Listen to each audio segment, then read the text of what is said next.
And we are back, everybody. Welcome in. It is From the Pocket coming at you on a Monday. Now, I apologize up front. I'm recovering from a little bit of an illness, so if my voice starts to give in, you might have heard on the last one, started to have a little bit of voice issues towards the end, so I'm going to try to avoid that, go a little slower this time, but I appreciate you rocking with me today. We got a fun one today. We're going to talk about, I called it too early predictions, but it's not really like a prediction. It's more of just, hey, here's something to think about, something to pay attention to. We're going to talk about teams that could miss the playoffs this upcoming season and teams that could make the playoffs that missed it this past season. So I'm excited about this one. I think there's some really interesting ones. And off the top here, I wanted to avoid picking obvious ones, right? I'm not going to tell you, I have the Chiefs, I have the Ravens. Like, yeah, of course. Like, they're probably going to make the playoffs next year. You're not going to get prime Lamar, prime Patrick Mahomes missing the playoffs back-to-back years, unless, of course, health yet again prevents them from having a full, complete performance this next season. So, going to talk about that. And then right off the top, before we really dive in, tune in next week because we're really, really going to be getting into the free agency class, talking about that, talking about where I think some players are overvalued, players are undervalued, where I would like to see certain players go. We just talked last episode about 10 most interesting teams this offseason, so if you haven't seen it, go check it out. But without further ado, let's get into our main segment today. We're going to start with the 5 teams that I think could miss the playoffs that made the playoffs last year. Now, I'll start off the top. This one's a little obvious. I hate to say it, but I did pick the Steelers. And the logic here, right? It's maybe hard to imagine some of these teams I'm going to say missing the playoffs, but you have to keep in mind there are 14 teams that go to the playoffs every year, and around half of them every year are different. Even the years where it's lower number of teams that are different, there's still like 5, right? And even this past season, I think it was 7 new playoff teams. So you do have teams that go from bottom of the league even into the playoffs, and teams that made the playoffs the past year that it's like, well, this team's going to obviously be back next year, and then they miss. So we'll talk about it, but I had the Steelers as my first one, obviously being in the same division as the Bengals, the Ravens. I do not love the Steelers prospects. I think the Steelers roster is old. It's fairly expensive. They do have some good salary cap space, but, they still have a lot of questions. What are they going to do with Jalen Ramsey? He's at like $20 million this year. Are they going to move him to safety? I don't know. Are they going to roll out Aaron Rodgers as their quarterback with Mike McCarthy? How many games are they going to win with that duo? Are they going to be able to sweep the Ravens again? Probably not. Like, there's just so many questions about this team. I feel like they had so many good breaks this past season, and they narrowly get in, and then they get stomped in the playoffs. Like, I look at this team. This team to me feels like a prime candidate to win like 7 or 8 games and just be sitting at home come January. So I have the Steelers. It's not a shocking pick. This next pick is probably not very shocking either, kind of just trying to fly through these first 2. But the Panthers, come on. Like, they won the weakest division in the league. It took an utter collapse by the Buccaneers for them to get in with 8 wins. They really, I do not love the chances of them fitting a lot of needs into this offseason, right? Like, they only have about $7 million to play with in terms of effective salary cap space. They have still quite a bit of holes. Like, this defense was better. I think they achieved their goal of really what they were trying to do, right? They went from like the 32nd, 31st worst defense in the league to like, can we get it to like the 20th best defense? And they did. And that offense, Bryce Young took some more steps, but like the Bryce Young of it all is also very strange to me. He played well enough to kind of have another bite at the apple per se, but is Bryce Young really who you want to be your long-term quarterback? Like, is he really the difference maker for you when Sam Darnold walks into Seattle and they go to a Super Bowl, when Drake May in his second year carries with Mike Vrabel the Patriots to a Super Bowl? I know he didn't play well in the playoffs, but like for the sake of what it took to get there, like Drake May was an MVP candidate. I can't imagine you're the Panthers looking at Bryce Young and you're saying that is who we need to be taking us to the next level, especially when, again, you do have a really decent, you have a really solid running back room. Your offensive line is coming along. You have some good weapons. You know, can you reset that quarterback clock and maybe take a stab at getting another quarterback better than Bryce Young? Maybe, but I don't love the Panthers' odds. I think their division is going to be significantly better. The Bucks, the Falcons, and the Saints, I think, are all going to be improved. And I just do not like their odds this upcoming season. I don't think this team is very good. I think everybody around them is getting better, and I don't think they're going to have that many resources to really improve and make themselves better where they need to. So I have the Panthers as one of my teams. All right. Now we're going to get into some shockers. Some teams I think are shockers. A lot of teams I think, these teams in particular are teams that I think everybody loves, is very popular. One of these I think is a trendy, missed the playoffs pick. But my next team is the Bears. I have no faith in the Bears next year. I don't. I mean, I'm not totally locking it in. I'm curious to see what they do to address their defense. They don't have a ton of room and resources to address their defense this year. Like their roster is already very expensive, and they still have a lot of needs on that defensive line. Their linebackers and their secondary are not bad. I still think they probably need to address their linebacker core a little bit more. But their defensive line is just it's bad. Like they need to address that, and I just am not confident they can. And combined with the fact that they're going to have a harder schedule, the Packers are going to probably be improved. We'll see what happens with the Lions and the Vikings. But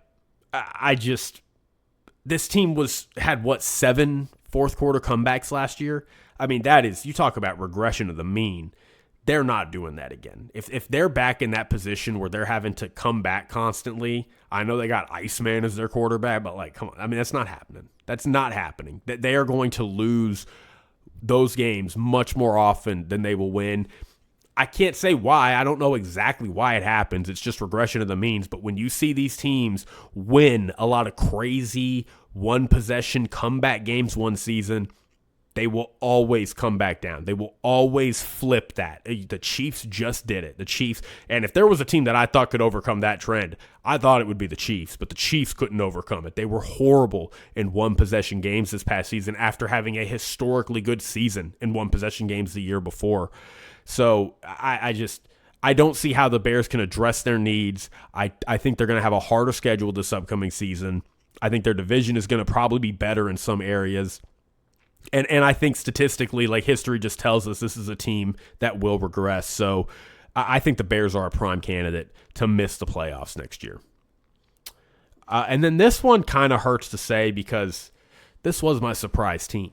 And I was correct about them. I had them going to the AFC Championship, possibly the Super Bowl, and they did get to the AFC Championship. I have the Broncos as a team that could miss the playoffs. The Chiefs are going to be better. The Chargers, I think, will be better. The Raiders, I don't think they could beat the Broncos necessarily, but I think the Raiders will be better too. I like what they're doing with their offseason thus far. But same thing with the Bears. The Broncos were 11-2 in one-possession games last year. 11-2. Do you know what that means? That means next year, if they have 10 one-possession games, they're probably winning 3 of them. I mean, that's just what it is. Like, I like this roster. I love the defense. I think they're a weapon or two away from really having a complete team.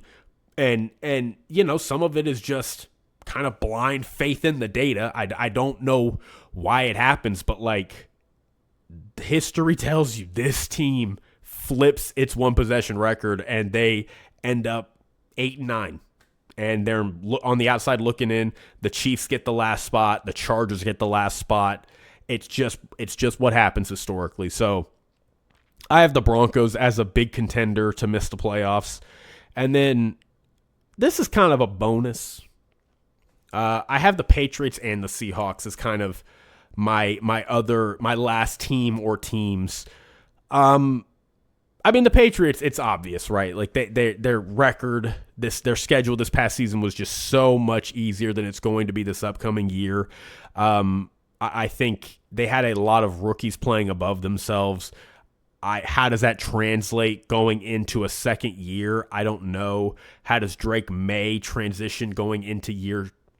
I know it's his year 3, but really like year 2 of playing like high level football. Is he able to build on that success, or does he maybe regress a little bit? Even like I'm not hoping for this, and I'm not predicting it, and I hope it doesn't happen. But like even knock on wood, an injury. We saw that happen with Jaden Daniels, where I know Jaden Daniels is a little more prone to injury than somebody like Drake May, but like it happens. It happens where somebody, has this stellar year and then the next year they just can't follow it up, and we kind of assume they will, and this is just going to be who they are, and they're going to continue to do this year after year. But it is hard to do that year after year after year. And I feel like we always fall into this trap where we see a player have a phenomenal season and we think they can replicate it.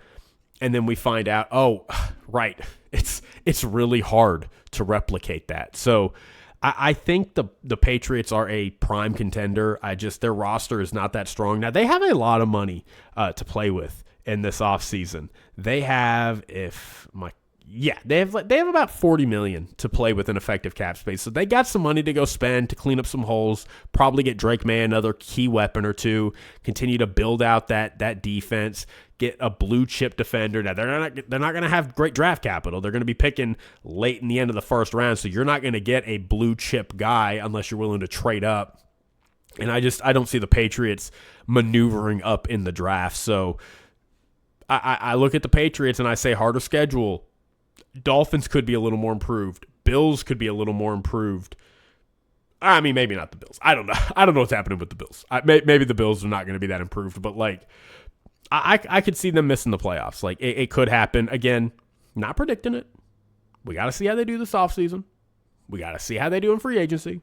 I want to see who they draft, and I want to assess their team going into the season when the schedule comes out. Let's see how many times are they going to have to go on the road back-to-back weeks. Who are they going to play? Yeah, all that stuff matters. I'm not predicting it. None of these are predictions. But I'm just saying, food for thought. It could happen. And we might all be surprised if it happens. And then we're going to get to the end of the season. We're going to go, how did we not see this coming? Because we do that every year. Okay. And then the Seahawks to wrap up this segment right here. I just, look, they have a lot of cap space. I think they're going to have a real opportunity to address any holes that they have. I think the questions are, can Sam Darnold do it again? Which I know is probably a little unfair to him, because it's like, okay, he just did it in Minnesota, and we said, well, he can't do that again. And then he goes to Seattle and he does it, and we're like, well, can you do it again, though? Like, I get that, but like Clint Kubiak's gone. How are they going to address that offensive line? They're going to lose some talent on the offensive side of the ball. Rashid Shaheed is up in question. Kenneth Walker is up in question. Just something to pay attention to. Can they replicate that success without somebody like Clint Kubiak calling plays? What does that look like? How do they set Sam Darnold up for success in the way that Clint Kubiak did? Just some questions. The schedule's going to be harder. The 49ers are going to be better. I think the Cardinals could be better. The Rams aren't going anywhere. I just, if I had to guess, I don't think they will miss the playoffs. I think their team is too loaded, and I think they are a great team and a very well-run organization. But, like, they are an interesting team to kind of just think about in that way. So, not a prediction, just some food for thought. Okay. Let's talk about teams that missed the playoffs this past year that I think could make the playoffs this year. Now, again, not predictions. I cannot emphasize that enough. These are not predictions, because I'm going to list some of these teams, and you're going to think I'm insane. And I'm not predicting this. I don't know how many of these teams 8 months from now are going to be in my final predictions list, I don't know. Maybe none of them. I don't know. But like some teams that I think have interesting paths and some interesting arguments for what a playoff run for them might look like. Now, to set this up, I picked some real off-the-wall teams here. I don't have the Ravens in this list. I don't have the Chiefs in this list. I don't have the Bengals in this list. I have some really not great teams, or at least teams we perceive as not great. Just, again, try to math it out, see if I can get there. I will say this. So, last year, when you look at the 10 teams that picked first in the draft, so the 10 worst teams in theory, 4 of them made the playoffs this year. The Jaguars, the Patriots, the Panthers, and the Bears. All picked in the top 10. The 49ers picked 11. Again, I know the 49ers are a little bit of a weird case, so I didn't want to necessarily include them. But, like, if you extend it out to 11, there was 5 of the 11 teams who missed the playoffs the past year were in the playoffs this season. So, interesting. And then the year before that, it was 3. So there is some precedent here where it's like, again, not a ton, but there is a few teams in that top 10 that you generally look at, and it's like at least 2 or 3 of these teams are going to probably be in the playoffs. So if I had said, man, Jaguars, watch out, 13 wins coming in, you'd be like, you're a nut job. What are you talking about? The Bears, watch out, dude. They're going to sweep the they could beat the Packers 2 out of 3. They could win 12 games this year, 11 games, win the division. It's like they're going to win the NFC North over the Lions, the Vikings, and the Packers. Are you serious? Yeah, I am. Patriots, Super Bowl, they were a 4-win team last year, dude. Chill out. Like, no, it happens. It happens. This is a snow globe of a league. Every year the snow globe gets shaken, and you see where things land. So here they are. First one, the Saints. I really like what the Saints are doing. Their division is not particularly that strong, at least on paper. I think it will be stronger this year. But Tyler Shuck seems like he could be a hit. Kellen Moore going into year 2. More opportunity to get some talent. They are a place I could see them drafting Jeremiah Love, or maybe they want to get a blue chip defender. I really do like a lot of what the Saints present and what a lot of their opportunity tells me.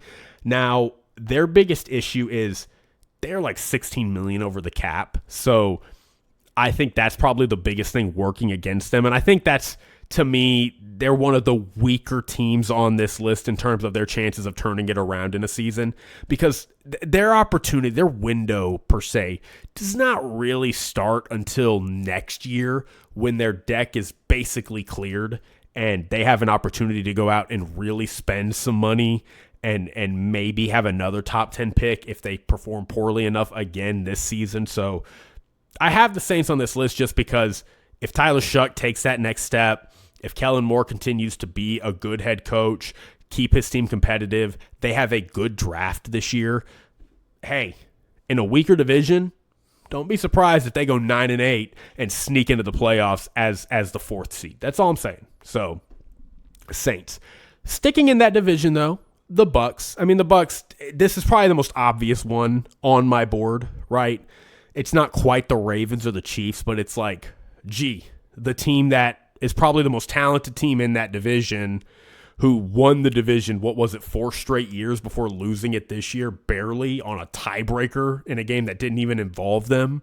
Like, oh, you think that team could go win the division again? What a bold take by you. Like, I get it. But, like, I think they are a easy contender here. They have probably the best. I mean, they have easily, to me, the best quarterback in that division. It's not even close. They are a well-run team, and I think a lot of people, like, they're going to fly under the radar a lot this year. They have a lot of talent leaving their team, and they have some salary cap space. They got about $18 million, but Mike Evans is gone. But obviously, they have Emeka Ibuka, so they've been kind of preparing for this. Probably need a little more receiver depth because they're always dealing with injuries there. They need their front 7 is so bad, and they really need to address that front 7 this year. I'm curious to see how they do it. They have some decent draft capital. They got some money to go spend on maybe a player or two. So, I think the Bucks, again, in a weaker division, They could do it. They could do it. I like their odds, so I have the Bucks on my list. And then moving on, I have the Colts. Look. What's Daniel Jones' status going to be? It seems like they're going to sign him to a long-term deal, knowing that he is probably not going to play for the first half of the season. And I think that's fine. I just think they have pigeonholed themselves so bad with the Daniel Jones situation. I mean, they traded away everybody knows the story. They traded away 2 firsts, basically said, we're good to roll this. And then Daniel Jones, a couple weeks later, just blows out his Achilles. I think the move is probably going to be, at least what I'm hearing, maybe a Gardner Minshew coming in, which, hey, with Gardner Minshew that 1 year he was their starter, they were a play away from making the playoffs. In that C.J. Stroud magical rookie season, Gardner Minshew was a play away from getting them to the playoffs and winning the AFC South. So we know Shane Steichen can make some real magic with some real questionable quarterback talent. If they bring in Gardner Minshew and he plays for, say, 9 games, the half of the season, right? Let's say he plays the first 9 games of the season. If they're 5-4, I mean, they're in it. They're in it. I mean, the Texans had a losing record for a majority of this past season, and they went and rattled off however many they did at the end of the season, and they won 12 games or something like that, 11 or 12 games. I can't remember the exact number. I mean, are the Jaguars going to win 13 games again this year? Probably not. They're going to lose some talent. They're over the cap right now, and they're not going to have great draft capital. So, I think in a division that could be weaker than we expect, a division that is constantly wide open. I mean, this is a division that every single year is wide open, and no team can ever seem to get a foothold in. I could see the Colts winning 11 games next year, surviving with Gardner Minshew, and then Daniel Jones comes in and has a little bit of a run, and all of a sudden they look up and they're winning 10 or 11 games and they're competing for a wild card spot, or even better yet, a division title. Like, I could easily see that for the Colts. This team is a very good team. I think they're probably going to move off of Michael Pittman. I think they should probably try to sign Alec Pierce. But, I mean, this offensive line, they always have good offensive line play in Indianapolis. I mean, they have basically no first rounders on that offensive line, and yet they are constantly producing top tier offensive line play every single year. Tyler Warren was a stud last year. I think they're going to have an opportunity to address some of that receiver room in the draft, in a deep receiver draft here. And I think they need to address some of what's going on with their defensive line. They're probably going to lose a couple players. They're getting older on that front. Their cornerback room is probably fine. What's going on with Charvarius Ward? Is he going to retire or not? We'll see. But, even without Charvarius Ward, they've got some good depth in their cornerback room. So they had a lot of injuries in that room last year, so a lot of that room should be healthier this year. I really like the Colts. Don't hold me to it, but that might be a team that might be kind of one of my surprise picks going into this season, depending on how they handle this offseason and how they handle that period of time where Daniel Jones probably is not going to be able to play. So, Colts right there. And then these last 2 teams, I will go first with the Giants. Big, hey, look. The Giants had a lot of bad luck this year. I can't remember the exact stat, but it was if the Giants had if the games ended after the 3rd quarter or something, the Giants would have been one of the best teams in the league. And instead, because of the 4th quarter where they were just blowing game after game, lead after lead, a 3-point loss to the Cowboys. They had, obviously, that insane blown game to Denver. They had they lost to the Bears by 4 points in a blown game. They lost to the Packers by a touchdown. They lost in overtime to Detroit after they were dominating in that game. That lost to the Vikings by 3 points. It's, it is what it is. They won 2 games to end their season, but like you just go down the list of games they blew at the end. If they just have decent game management, and I know the whole knock on John Harbaugh, oh well, that's what he does. He blows leads. I just change of scene is good for everybody. I don't think John Harbaugh is going to come in and just continue to blow leads. I think John Harbaugh is a very good coach. I think he's got the reputation he has for a reason. I think there is a reason teams were immediately, 15 minutes after that news broke, calling John Harbaugh to see if they could sign him as their coach. Like, I think they will be better off this upcoming season, and I think they will do okay. And, I mean, that roster is pretty good. I mean, that defense is good. We know they have a good pass rush. They probably need to draft another secondary player, but I mean, I like a lot. I mean, Paulson Adebo was really good. Deonte Banks probably is where they need to look to get better because he just is not really hit for them. Need to draft some offensive line play. You know, what's going on with Wan'Dale Robinson? Malik Neighbors is coming back. Really, I think their priority. Again, look at the Bears and see what the Bears did. And they have a pass rush. Like they can not touch their defense, and their defense is probably going to be at minimum league average.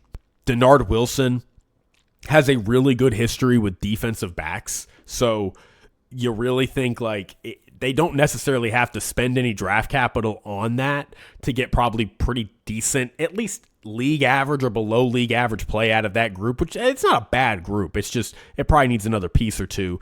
But with that defensive front, I mean, you're probably talking about a situation where even without any more resources dedicated to it, with Denard Wilson and with a competent offensive side of the ball is the key there.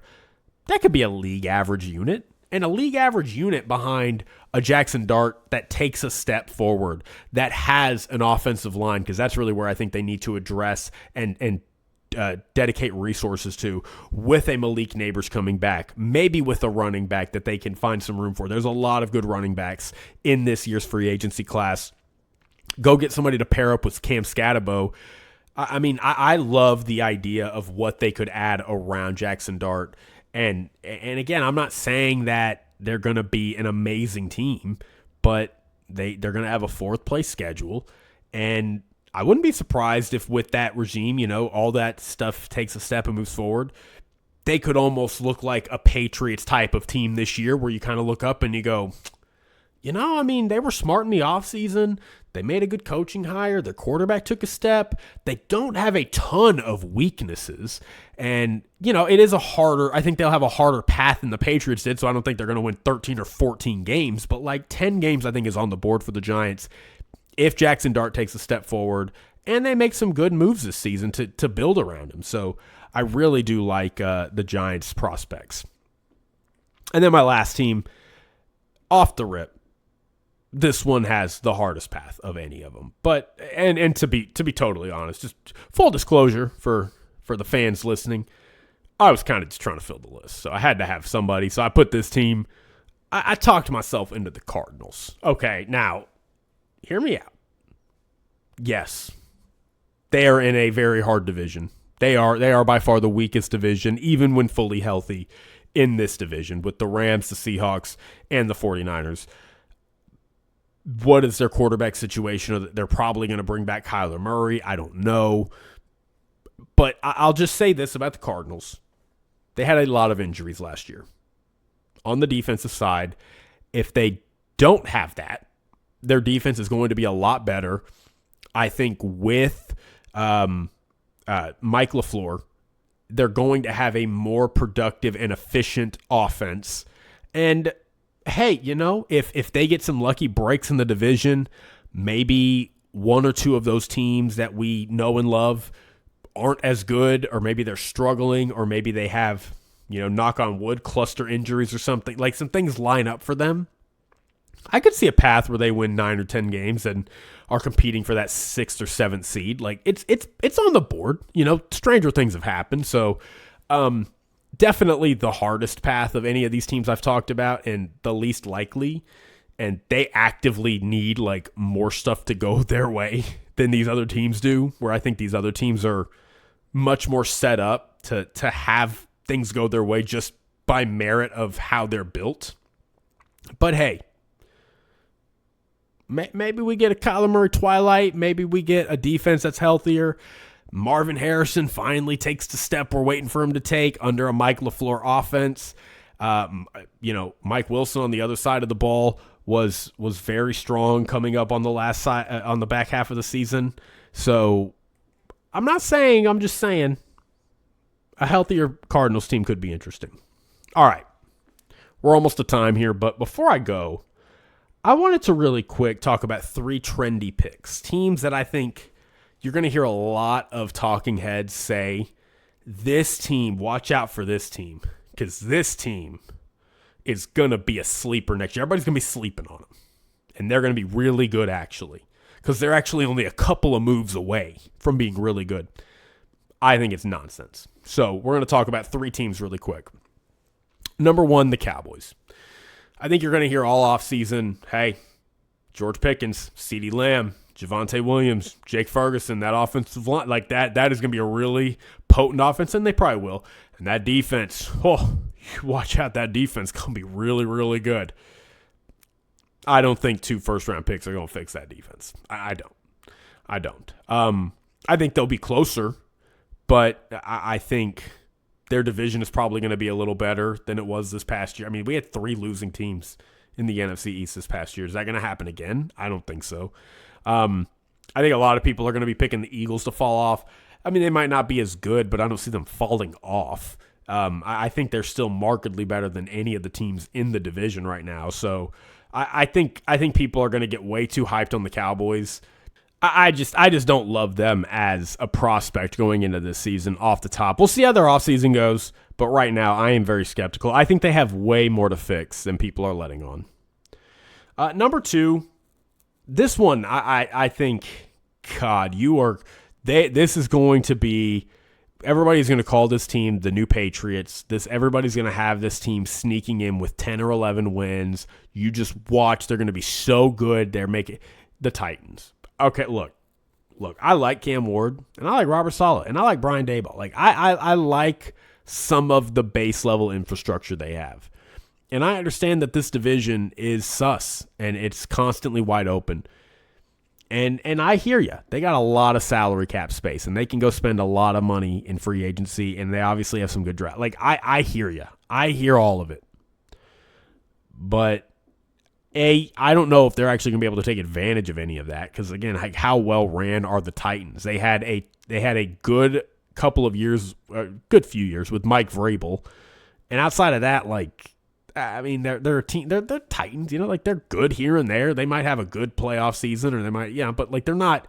The Titans are not perennially great all the time. I don't know how good of a head coach Robert Saleh is. I thought he was fine in New York, and I thought a lot of what happened in New York wasn't his fault. But, like, is he the kind of coach that can come in and just immediately turn a team around? I don't know.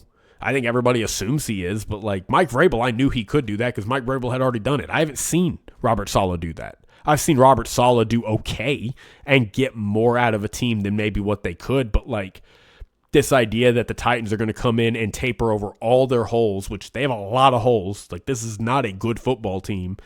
And Robert Saleh is just going to hit as a coach, and Cam Ward is going to take a step forward because Brian, like, that is a lot. That is a lot of faith and a lot of moving pieces. And I'm telling everybody, pump the brakes. This, to me, the Titans feel like a 3-year project. They're in year 2.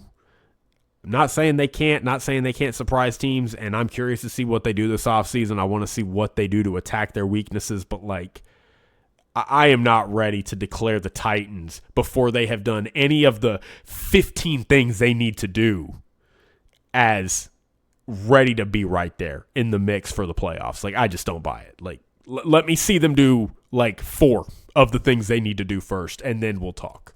So, and my last team, again, this one was a little tough. I feel like I don't know how much hype this team is going to get, but I feel like they're going to get some. I feel like this will probably be actually a very polarizing team. I have the Commanders. I think a lot of people are going to be thinking of the Commanders as very, wait till you get Jaden Daniels coming back for another year. He's going to be healthy, and they're going to fix that defense, and they're going to have a new offensive coordinator, and things are going to gel. And I'm more wait and see on it. I want to see how the health goes. I want to see how they address those weaknesses on the defense. I think everybody, this is what they did last year, where it was oh, they just went out and bought a bunch of rentals, and they have fixed all their problems. So you watch, they're trying to rebound, they could get back there, and they didn't even come close. And for the record, Christian and I on this podcast said that. We said this team is not that close. They're going to probably have a losing record. They're easily a candidate to miss the playoffs, and they did. They weren't even close. So I think a lot of people are going to buy into the Commanders hype. I'm still a little iffy on Jaden Daniels if he can put it together multiple seasons. He had an amazing rookie season, but we've seen a lot of players have great rookie seasons and never really replicate that success. It happens.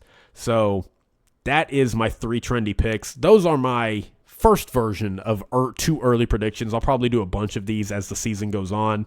Of course, not locking anything in until August, but just some food for thought, some things to be thinking about, some things I'm paying attention to.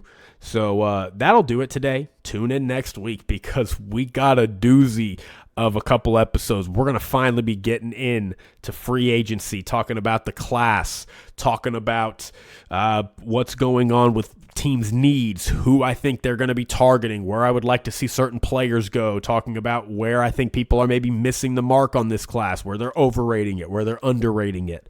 So very, very exciting.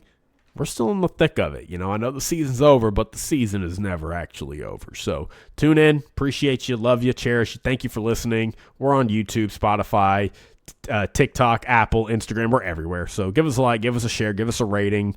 Appreciate you. Thanks for listening. All right.